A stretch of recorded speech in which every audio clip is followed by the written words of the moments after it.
Hello, and welcome to the video commentary for Goblyn, issue 7A. I am Solomon Mars, creator of Goblyn, which is volume 1 of the 555 saga. I'm going to start off by talking about the fact that this is a new comic viewer that I'm using. Like, normally I was just playing back the Swift files in full screen, so that, you know, it was nothing. But I really enjoy this comic viewer that I'm looking at, which is it's playing CBR files, the CBR files that are actually in the logic packs. So first I want to apologize if there are if we come across any weird scenes. It's because sometimes when it renders up the pages, it'll glitch. And so, you know, we'll just skip those if we come across any. If we come across too many, then obviously I have stopped and started recording a different commentary. But, yeah, so this one it's called Comic Rack, and it's, you know, COMICRACK. It's actually really, really good. It's really, really, really good. And you'll see it as I'm going through what it does. You can set it so that as the pages change, it will adapt the background color to one of the colors in the page, or a gradation sometimes. It was really awesome. Okay, so plug over. No, it really did sound like a plug for them, but you know, I really like this this comic viewer. It's really cool, you know, for reading comics on the desktop, and it makes it just a little bit more exciting, the way that it changes colors, if you set it right. I like this cover. I like the colors. It's really bright and vibrant. It's actually kind of tropical, I think. I don't know. I like the colors that are being used inside the logo, the Goblyn logo. It's a nice green and sort of a teal, a darker sort of teal, so almost a turquoise. I think they really work well together, especially in contrast to Jeff and Amy. You know, Jeff wearing that really strong red and that white. It looks good. The spider-like creature in the background, don't like as much. It's completely done in Photoshop, and I just needed something to make the background look less vacant, because it was just Jeff and Amy at first. And I was like, oh, well, yeah, I'll put that back there. And it has no correlation with the spider creature within the book, any of them. Yeah, and Jeff with the dark rings around his eyes. So, all right, well, let's get into the book.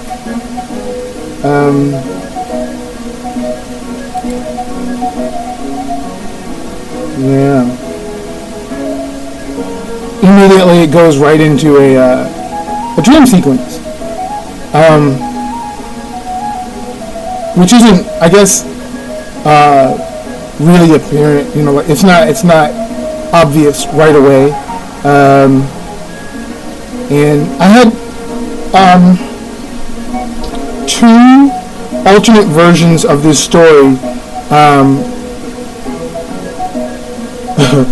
I'm not even going to talk about this character or what's going on in this scene, really.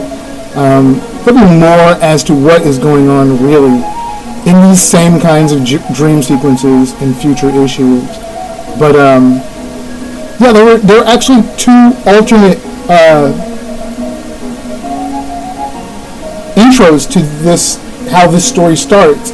And one involved showing Jeff actually walking into town and hallucinating right off the bat. Like, you see him, you know, he thinks things are normal. He's looking around. He's like, oh, what a nice little village. And then he turns and he looks, and he sees this old man getting mugged. And I am thinking about using it somewhere else in the story, but I really can't think of a place for it to exist, why Jeff would be hallucinating at any other point. I don't know. It's possible I'll be able to write it into some other story arc further down the line, but I don't know if there will ever be an opportunity like this ever again. because after a while the story will leave the realm of just traveling through, your basic town and stuff like that. It's going to get pretty city-like, very urban, I guess. I don't know how to explain it, but yeah. But he's hallucinating and sees this old man getting attacked by these three dudes, and he runs over and he just starts fighting them, and then he breaks out of the hallucination and he realizes that it was just a couple of guys giving an old man directions on a map, and he's just like, what? And they're like, what is wrong with you? And they're all freaking out and stuff, and Jeff's freaking out, and then he just passes out on the cobblestone street. And that was one of the things that I missed from the original. I had put so much detail into that little town. Like, I love cobblestone, and so I rendered all these these cobblestone, and I really worked out how I was going to create them, and the colors, and the entire color of the town, and you see it very little in these. And so you see him, Jeff fighting these this giant creature, and it's so over the top. I wanted it to really be completely different from the final creature, and hopefully you've actually read through all these and you're just kind of going through the commentary for fun. Otherwise, I have just spoiled a big chunk of the story for you, but hopefully you did go through and read them first and then came back to the commentary. But yeah, I wanted it to be different, and sort of demonized in a way, sort of vilified. I wanted it to seem way more intense than it actually was, and it was just because it's a fever dream, and so Jeff is, everything seems far more intense in a fever dream. Even when you're awake, things seem more intense when you have a fever. I've written a lot of stories while in the midst of a fever, and then I've come back to them later and gone, what was I thinking? This is dumb. This is crazy. And then, of course, some of it is, this is brilliant. So a lot of these pages actually, once I put them into the flash file to go into its final rendering, I actually rearranged the order of them so it seemed more chaotic and confusing. A lot of these are completely out of order, where I stuck other scenes, like the interlaying scenes of just random people, random things like this. I stuck in on purpose so that it purposely, just right off the bat, you're just thrown into just utter confusion. And it's because it's a fever dream. I wasn't sure that it completely came through that way, or if it just really upset a lot of people. I don't know. No one really ever said anything. This guy right here is actually Saint Cecil, the patron saint of shotguns. His skull is actually in J. Mephisto's satchel, the satchel that he keeps on him, and it keeps him from. It actually has. It has a power that keeps the mask that J. Mephisto wears. That actually has. Why can't I remember the spirit's name? Oh, I feel so bad. I can't remember his name. So many names swimming around in my head. Anyways, the spirit that's inside that's been craft worked into the mask that J. Mephisto wears is essentially kept in check by the power that's emitted from Saint Cecil's skull. It's kind of like a fear thing, like the spirit is still afraid, and so it kind of keeps it in check. But as long as they're in proximity to one another, it keeps J. Mephisto from succumbing to the power of Mekashil. Mekashil is his name. Because he could really, this is the honest truth, for any craftwork logic artifact, if it's something that can be worn, honestly, if it's something that can come in direct contact with you, there is always the possibility of you being possessed completely. You can be possessed.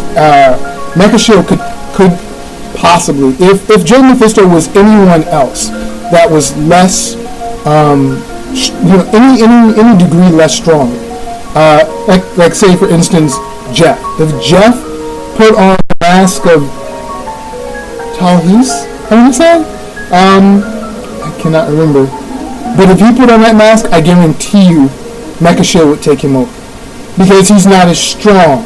He's not as trained, he's not as disciplined as Jay Mephisto. And so, there is that factor on top of, wow, garbage trucks in the background. On top of the fact that Jay Mephisto carries around in his satchel the skull of Saint Cecil, the patron saint of shotguns. Yeah. I just loved this mask because it was so insectoid, It looked like a sort of a mantis / ant, Yeah, I don't know. It's really cool. And Kesh is actually another name for master, like a master logic smith. Yeah. So that's cool. More chaos. Lots and lots of web darts being shot through Jeff. Oh, poor Jeff. Poor guy. And I really wanted to purposely confuse people and make them go, what? Wait, when did Jeff get sent back? And why is he's being stabbed? What's going on? I really wanted people to just be really just out of it, but I honestly figured most people would get it right off the bat that this was a dream or something.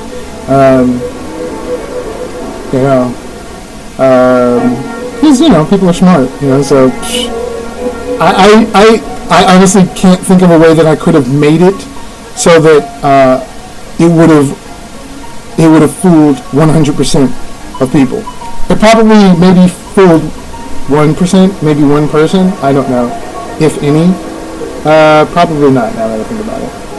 Yeah. More allusions to things from this world's past, but this comic's future. So, hint, hint. I really like this picture. I actually, man, this is tragic.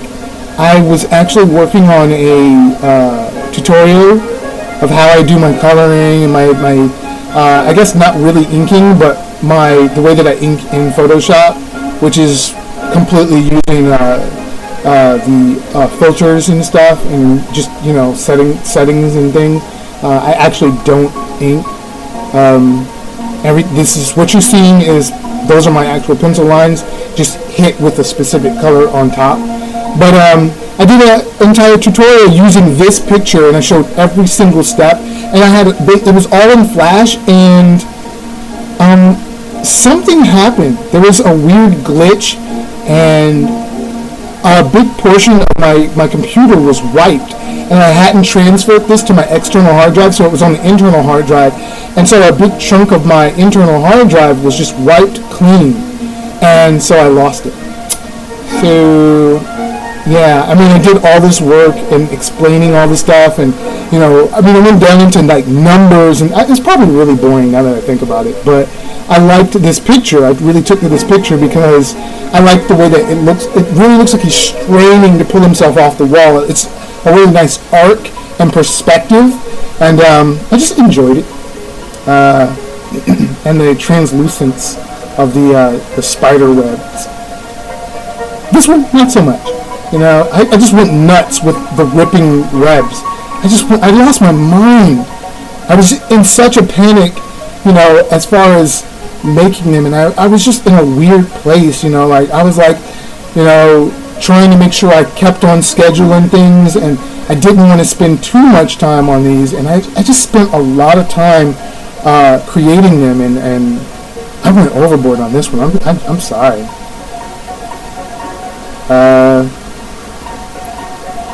Yeah, he's a really a really boring sort of character. This creature, really different from the sketches. I guess I'll have to actually.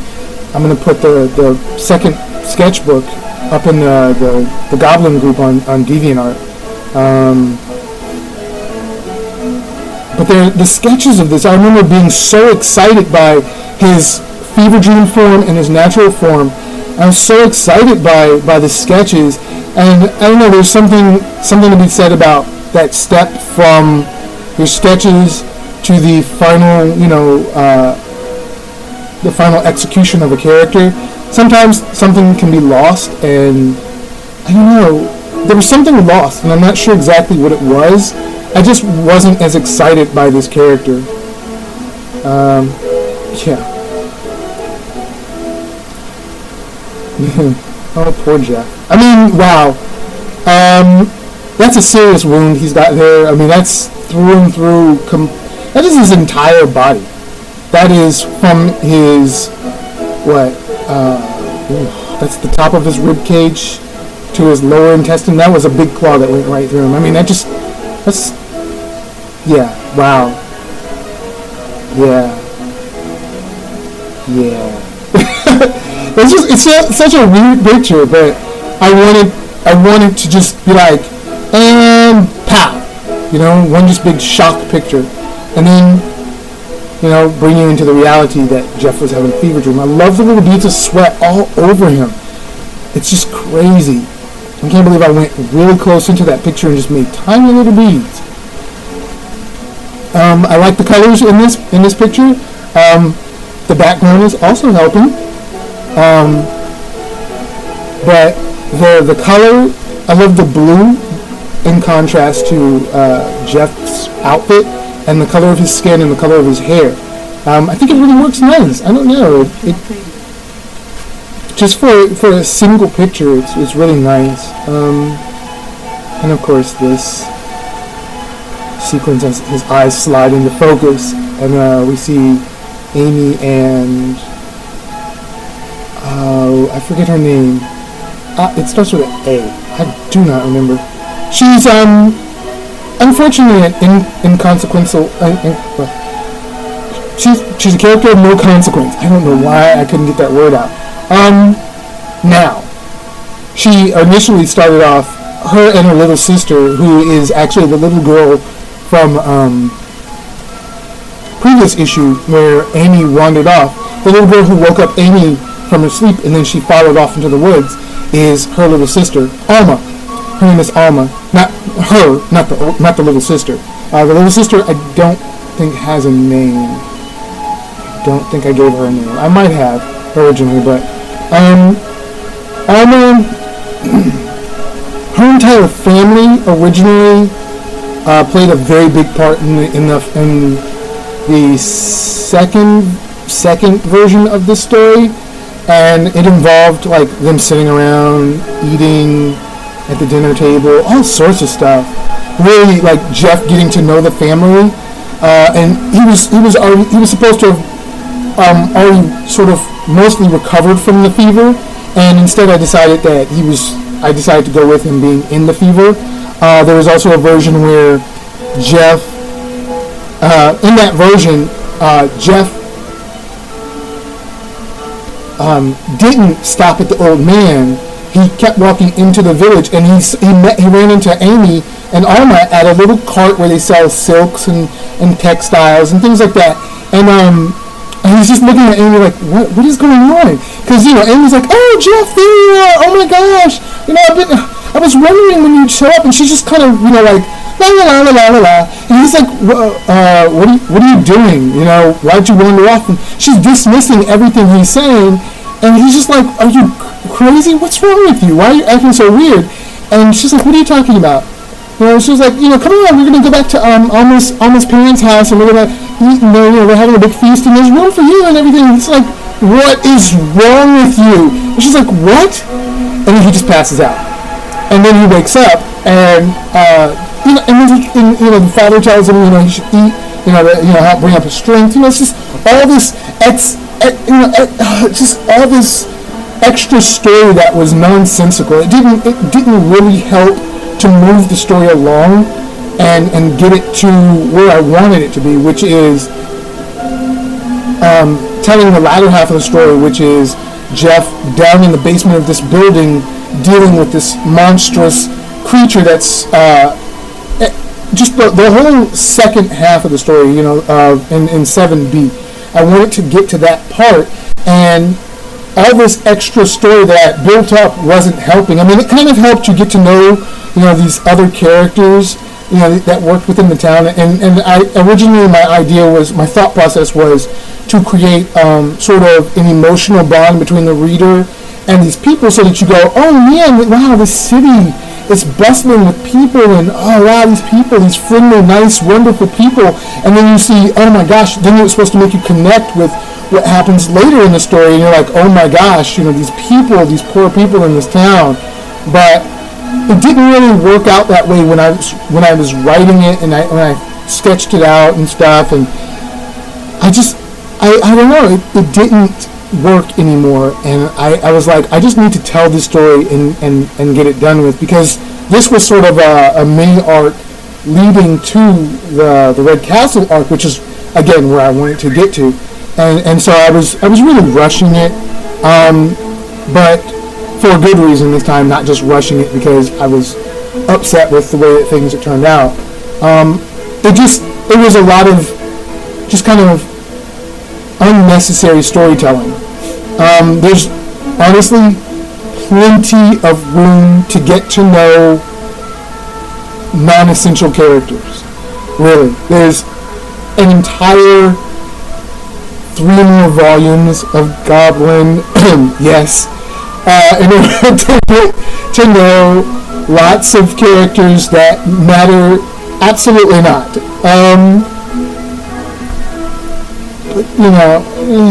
I mean, we can look at her design, and you can tell that originally she was a character that mattered.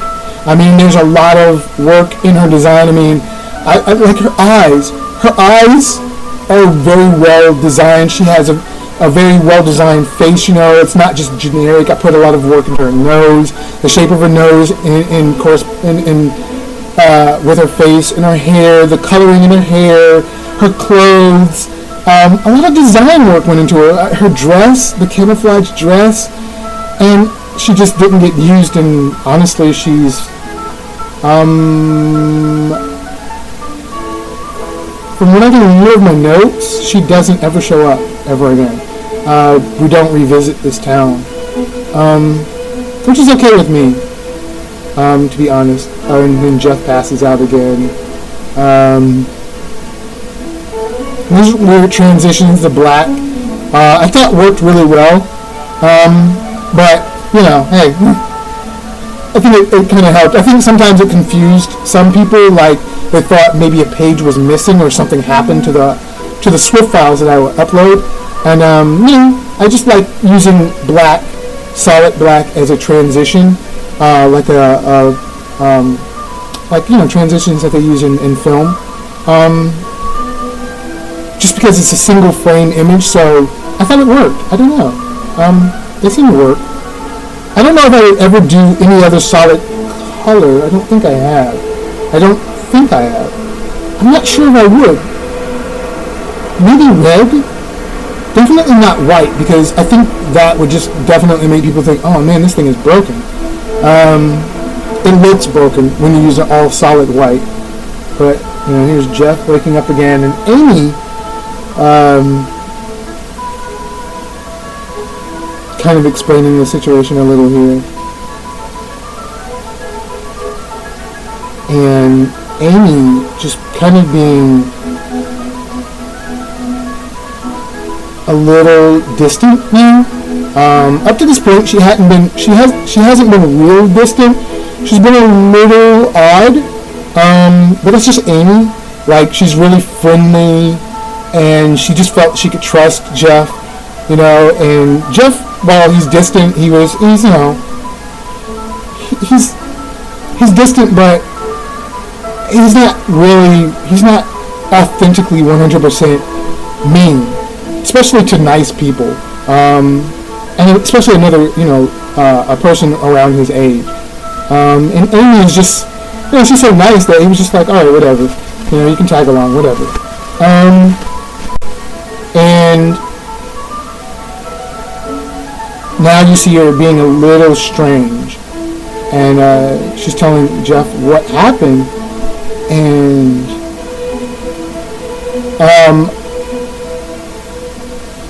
I'm just like adding to this mystery, and then she mentions that they took his wristbands off, and I remember I did write somewhere initially, I don't know where I wrote initially, that Jeff's wristbands were weighted. They were weighted wristbands, and I totally retconned that. That's not true. That's a fallacy. They're just regular wristbands. They're just regular wristbands. I don't know. I don't know why I thought I could get away with that. But enough about that. So he took off the wristbands and he freaks out, and it's like she asks about these scars on his wrist, and the scars. Oh gosh, I wanted to slowly talk about the scars over time. Definitely before the end of the final arc in Volume 1, we'll have more of an idea about.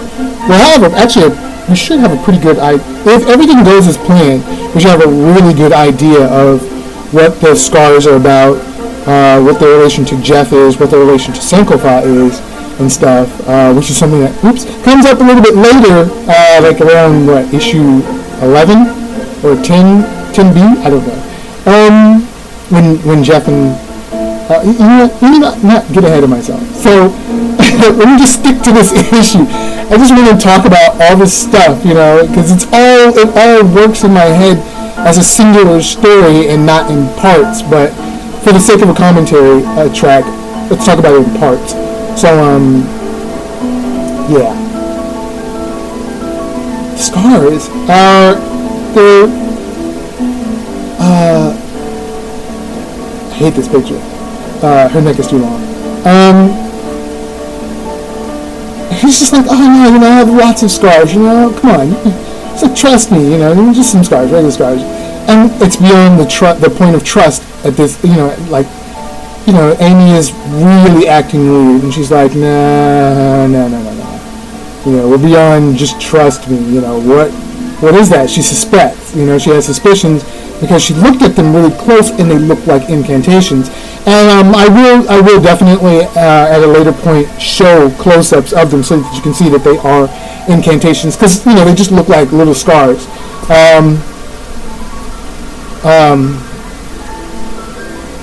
And initially I was going to sort of not talk about them looking like tiny incantations. I was just going to show them, have Amy question them, and kind of allude to them maybe being attempted suicide, the result of attempted suicide. And I just wanted to, kind of leave the readers thinking, wow, is it really that deep? And then I said, no, that's just silly, because, that's not what I wanted people thinking at all about the character of Jeff. Because he's very much not that kind of person. He sees himself as a survivor, and he's very much someone that's like, no, I have to keep living. He's very, more than a little, he's very self-destructive, but he doesn't see it as suicidal. He sees it as, like going after the Crimson King is revenge. It's vengeance. It's a matter of vengeance.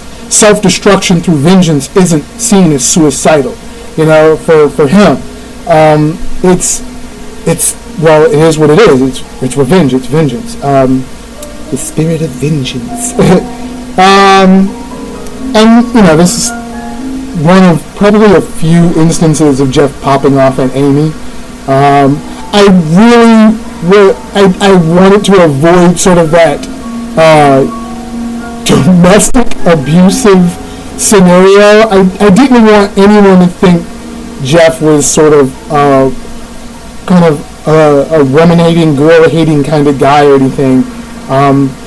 He was being pressed about the situation, about something that is very personal and he sometimes there's certain aspects of him that he wants to keep private, and he doesn't really know Amy that well, and so that was kind of what was going on here, and instantly he gets distracted. I love this picture. He's just so distracted. And there's somebody jumping across the roofs. I only partially like this picture. It looks like something rendered in Photoshop, and it doesn't exactly fit into the picture. It sort of floats outside of it. It's kind of like, what? That whole window and everything encompassed in everything that's inside of that outside of the window, whatever, that entire window it just looks odd. It looks really odd now. At the time I was like, oh yeah, I love this, but I do love this picture. It's a very comfortable picture. I like these kinds of pictures. Like Jeff just kind of, he's laying on the bed, talking to Amy. He's laying across the bed, and I don't know. It's such a comfortable thing, you know. I mean, I've been that person and have seen that person. You know, like where I'm talking to someone and we're in their room and they're laying on the bed talking to me or to even someone else, and I'm watching the scenario play out. And so it's a really interesting thing to see, you know, when people get that comfortable. And I just wanted to draw that scene because I'm always trying to find new ways of showing people when they're conversing, rather than just talking heads or just people sitting there staring at each other or standing there staring at each other. And I try to even change that up. If I have to make it that, I try to change it up by having them doing hand gestures and moving their arms or making unusual facial gestures, facial features. And I try to change that up in that way.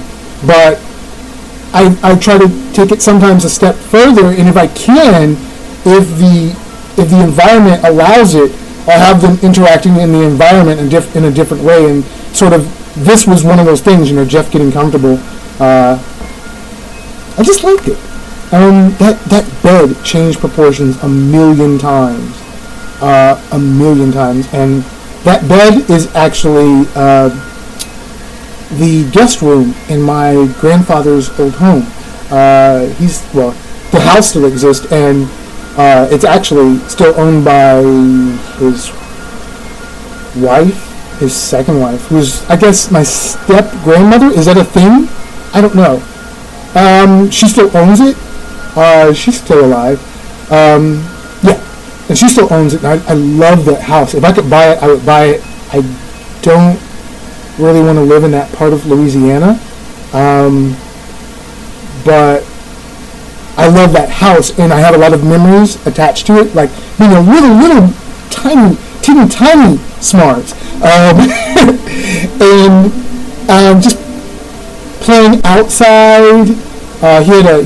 He actually had a garden, like an actual garden in his backyard with like corn, or a couple of rows of corn, a couple of rows of cabbages, cucumbers, and stuff like that. And it was just like, wow, it's such a weird thing, for a city kid and a suburban kid. I mean, I've kind of become, I'm sort of both, depending on what time period we're talking. Kind of seeing that, it's very country in that particular part. I mean, it's a suburb, but people treat it like country. A lot of the people grew up in the country, especially my grandfather, and so I'm kind of getting off track. But it was nice, and we would spend summers there, and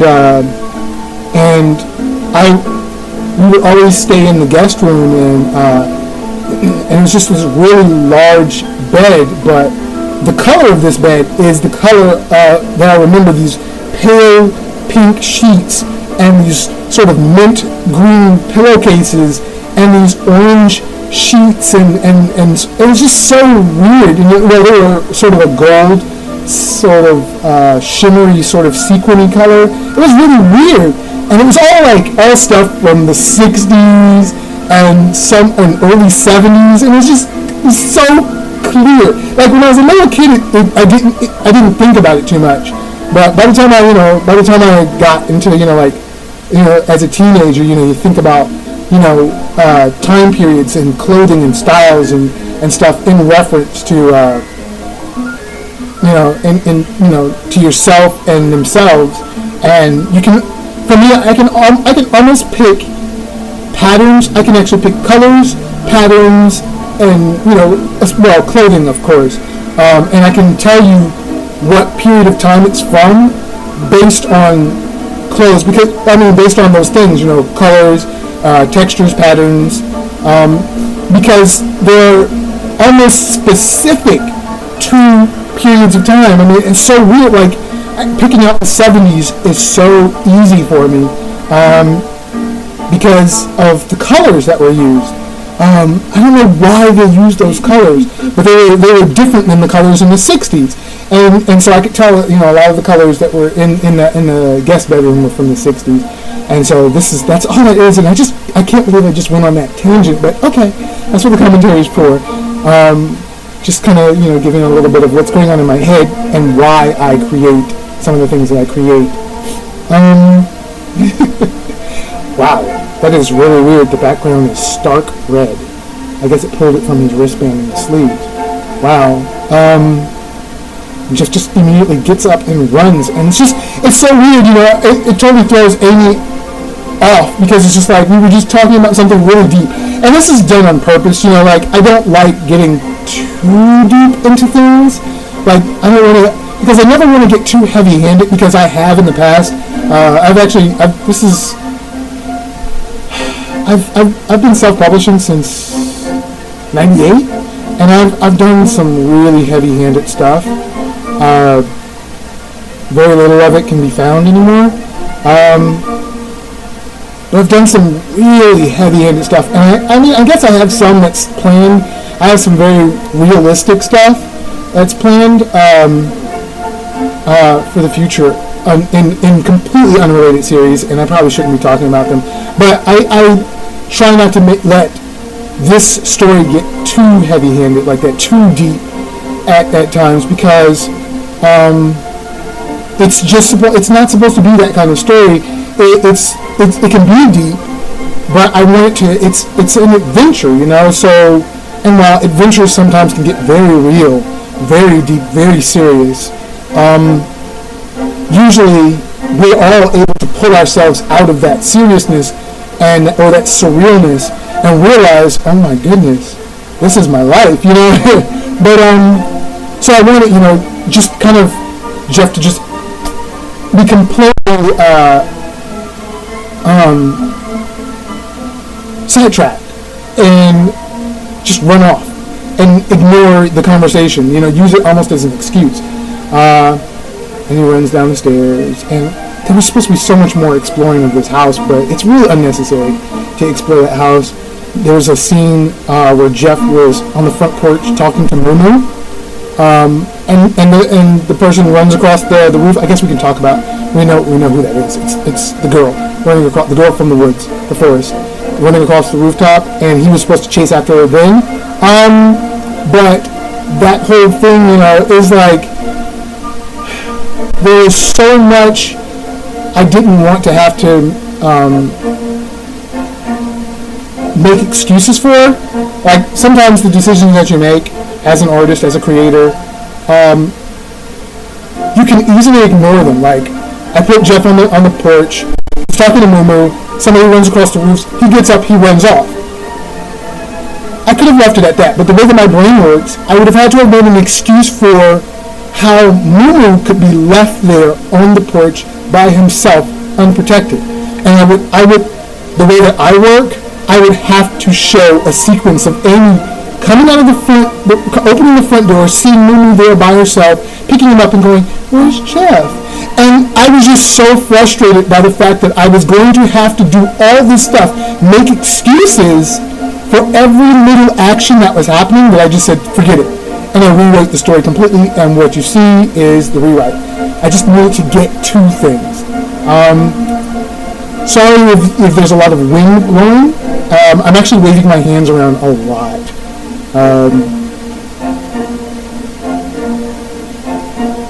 So there might be a little... I don't really like this picture, or a lot of the last half of this book. I didn't get into a lot of it. I was really exhausted by the time I got to the end of this, and I don't know what to say. Oops, wow, that went straight through to the next picture. Nothing quite came out the way that I wanted, and you can tell that, I mean, there's just a lack of detail everywhere. I tried to pick up the slack by putting it all in Photoshop, and I shouldn't be pointing it out and criticizing any of my work, but that's the nature of the artist. We criticize ourselves more often than we compliment ourselves. I don't know, but ultimately you can tell that we all really we really enjoy what we do, and I enjoy Goblin, and I love this book. I love 7A and 7B. I really do. And while I hate the end of this and what I still like it. There's something about it that I really like. I love the colors. I love the entire confrontation between Jeff and this girl, who actually doesn't have a name in this form. Her name is Charlibald in her natural form, but not in this form. And again, I seriously hope I hope that you've actually read through 7A and 7B before looking at the commentary. Otherwise, you have just so many spoilers.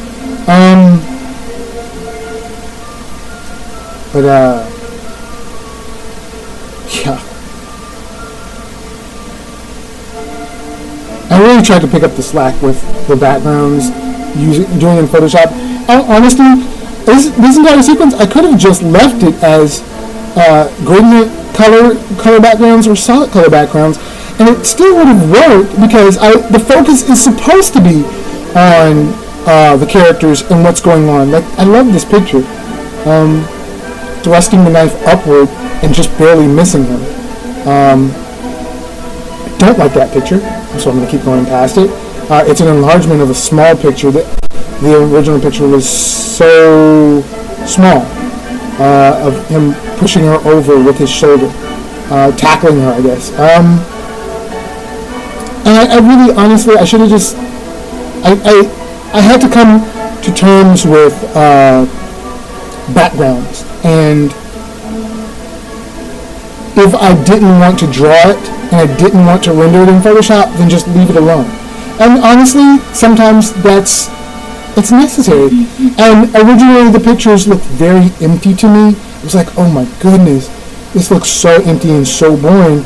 And this is me as I'm coloring it, so I don't see the dialogue bubbles. And dialogue bubbles take up even more space. And so I didn't think about the fact that, well, people are going to be reading it, they're going to look at the initial pictures, and they're going to move on. They want to read the story. They're not going to really look at every little nuance that's going on about the artwork. They're not going to look at everything completely all the time. And so I kind of let that whole idea psych me out and make me, actually render these backgrounds, and I just don't enjoy them. I don't like the way they look. I do like this picture of, she just sits down to talk to him. That's the kind of person that she is. She's just like, whatever, and she sits down. I like that position that she's sitting in. It's a really fun pose to put a character in. I don't know if that's the first time I've done that. It certainly won't be the last. I think Jeff was in a similar position. He might have actually had his legs completely crossed in 6A when he was resting. It certainly won't be the last time I do this particular pose. I sit in that position a lot.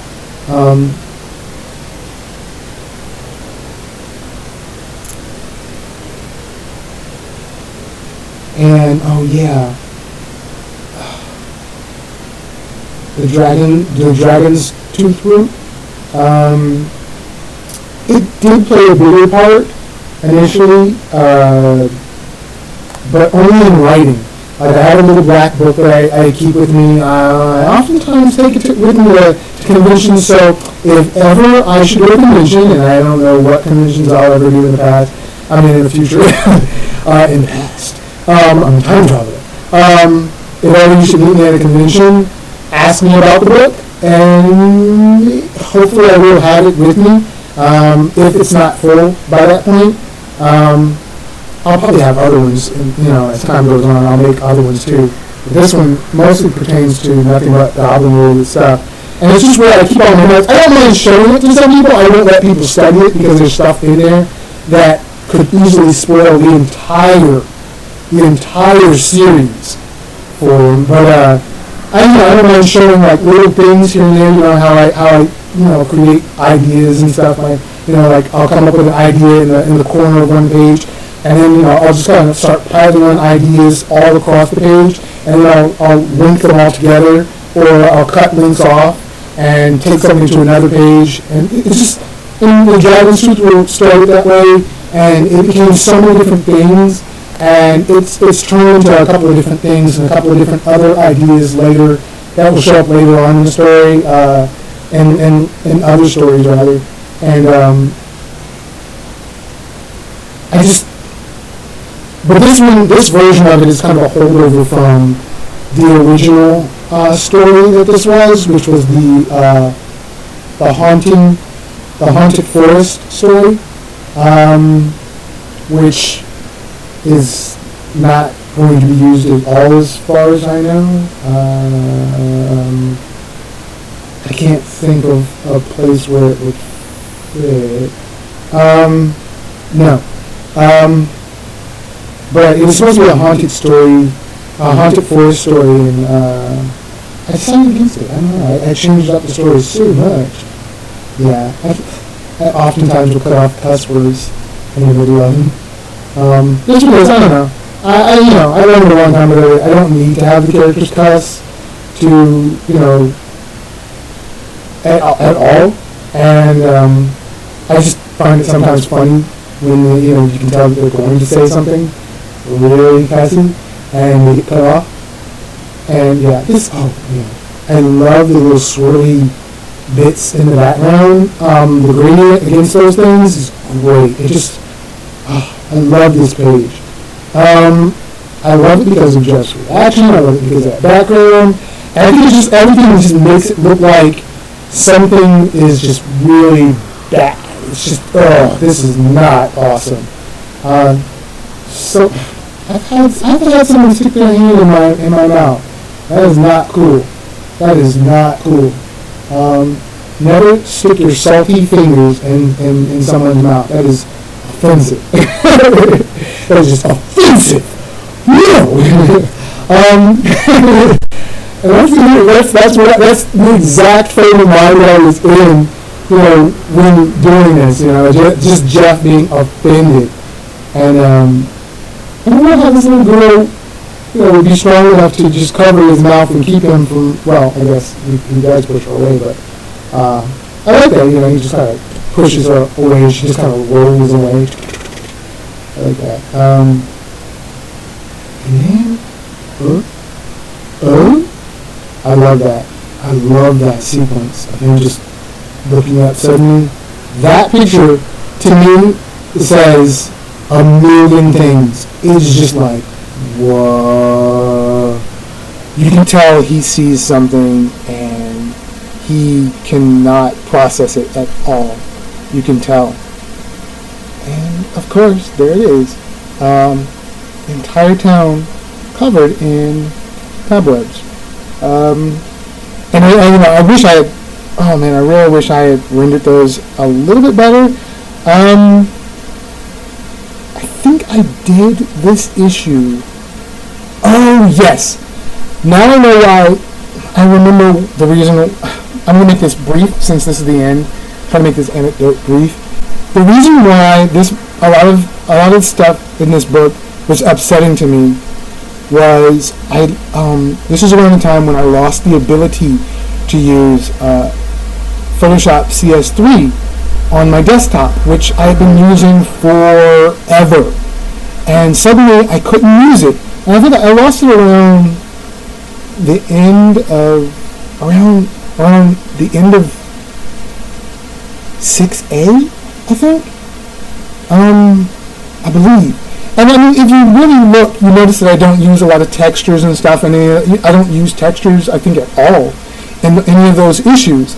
And I really had plans. Like, all the preliminary stuff I had done for this town was texture-based. I had done all these wonderful textures, and I couldn't use them because I had to use Photoshop 6, which is the oldest version of Photoshop that I have. I think it's 6. I think Photoshop 6 is one of the first two versions that I was introduced. It's what I have, what I initially started off learning with.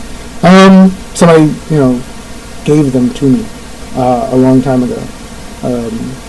I mean, literally a long time ago, like when those programs came out. Somebody gave them to me, and I've had them that long.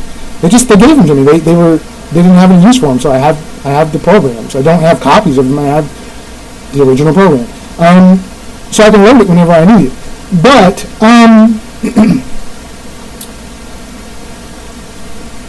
something happened, and I couldn't use CS3 anymore. And I got CS3 when I was in school. I had my student copy and stuff, and it wouldn't work anymore. And it was bizarre. I couldn't get it to load, and I don't know, there was a lot of stuff going on with my computer at the time, and turns out it was a failing hard drive. Eventually it turned out that was the problem, a failing hard drive, and nothing would cooperate except really old programs. And those would just barely cooperate. But I couldn't use the textures that I created in CS3 in Photoshop 6, obviously. I think CS3 is Photoshop 10 or 11, technically? Or it might be further than that. I don't know. I can't think of... I don't even care! I'm sure you don't care! So, I was really upset that I couldn't use my textures anymore, and so I was so heavily dependent on that it was a real handicap. And word to the wise for creators: don't rely on stuff that outside of yourself to create your world. If it's not something you could do by hand, or even in a very basic stripped down version of Photoshop or any other Photoshop-like program, if it's not something, if you have to rely on all the bells and whistles of a program, then you might be in trouble if ever something happens to that program, or you have to work outside of that, if you're ever forced to. And up to that point, I was so heavily reliant on the bells and whistles of CS3 that it was so bad, and I was just so upset, and things just came out poorly because of that. I didn't have an ulterior plan. I didn't have another plan of attack, a different strategy as far as visualizing this town, and so things just came out poorly done. Yeah, and so now that I've taken about an hour to talk about something that should have only taken about 30 minutes, I'm going to stop here and pick up on the next commentary, which is 7B, which is the continuation of this story, this mini arc, which is, I think, a little bit more interesting. I was a little bit more into it, definitely. Had more fun, definitely. So, thank you again for sitting through, flashbacks, tangents, and just being random, Smars being random, and hopefully we'll meet back up on the next commentary. I never know how to end these things.